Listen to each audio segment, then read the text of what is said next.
Jehovah is our source of strength, he expects us to do our part. Why is it essential that we strengthen our faith, and how can we do so? Listen closely as Brother Steve Araya from the Fond du Lac congregation presents the talk, Be Strong, Build Your Faith. There's a competition called the World's Strongest Man Competition. It is estimated that participants of that competition work out 3 to 4 hours a day for decades. Now, we're not surprised. We know that if you want to be strong, you got to exercise. You have to build muscle. But now, as faithful Christians, we're interested in a superior type of strength. A strength that's going to help us to deal with Satan's attacks, with whatever circumstances we are going through today. Of course, we're talking about spiritual strength. But just like physical strength takes a lot of work, so does spiritual strength. So, how do we become strong? The answer, Hebrews 11, verse 6. Please turn with me there. Hebrews chapter 11, verse 6. Chapter 11, very well known, talking about faith. And in verse 1, we're told that faith is that assured expectation of things that we can't even see. But notice what verse 6 brings out. It says, moreover, without faith, it is impossible to please God well. For whoever approaches God must believe that he is, and that he becomes the rewarder of those earnestly seeking him. Did you notice? Faith is that firm conviction that God's promises will be fulfilled. It's not just that God exists, but that he is a rewarder. You see, you and I cannot approach God nor worship him acceptably if we don't have faith. But it goes even beyond that. Faith can be a motivating force in our life. What do we mean? Well, probably all of us here at some point have seen a video of a rocket ship going up into space. It's very exciting. 3, 2, 1, blast off. It's a show of power. But what allows that rocket, that ship, to be propelled upward despite the gravity and the tons of weight?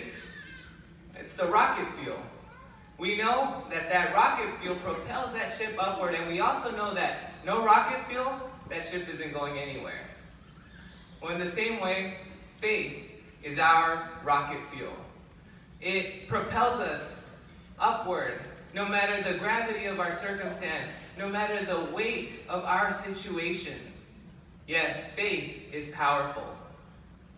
But just like that rocket fuel is hard to come by, we know as faithful true servants of Jehovah that we need Jehovah's help to gain faith. We can't do it alone. That's why Jehovah has drawn us into his named people. He gives us his spirit in order for us to grow in faith. However, there is a caution. No matter how long we've been serving Jehovah, we need to continue to build our faith. Perhaps you've been out camping and you want to build a wood fire. So you get that wood, you put it together, and if you have the right instruments, all of a sudden you have a roaring fire, a blaze. But what do you need to do? Well, you need to continue to feed that fire. If you don't, it could quickly become useless ash. Well, the same goes for our faith. We need to continue to build. You see, that fire could go on continually. Well, so can our faith. So, how do we do that? What exercises can we do in order to build our faith? Well, the first exercise, we need to grow in knowledge. Yes, we need to gain in our knowledge of Jehovah and of his purposes. Now imagine someone made you a delicious soup. And so they give you a bowl, it's your turn to go serve yourself. So you get that spoon or that ladle, and then you just kind of skim a little bit off the top. Would you do that? You know that you wouldn't get the full flavor of that soup if you just had something just superficial. Now, if you're anything like me, you'd get that ladle and scrape the surface, trying to get all those meaty, hearty pieces. That way you know that you'll be able to enjoy that delicious meal. Well, the same goes with our personal study. We should not be satisfied with just a superficial understanding of Bible truth. You see, we would not be getting the full flavor. No, we need to dig deeper, and the more we dig, the more our solid grasp of Bible truth will be. We have a great example of someone who built their faith doing this exact same exercise, growing in knowledge. And that is the faithful man, Abraham. Now you might say, well, of course Abraham had faith. He even talked to Jehovah. Of course he knew he existed and that he was a rewarder.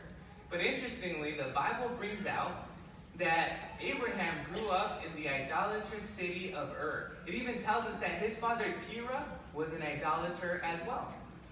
So how was Abraham able to acquire faith in those circumstances?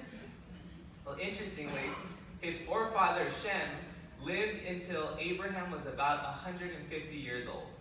So one watchtower brings out that it is reasonable for us to think that Abraham built his faith with what his forefather Shem told him.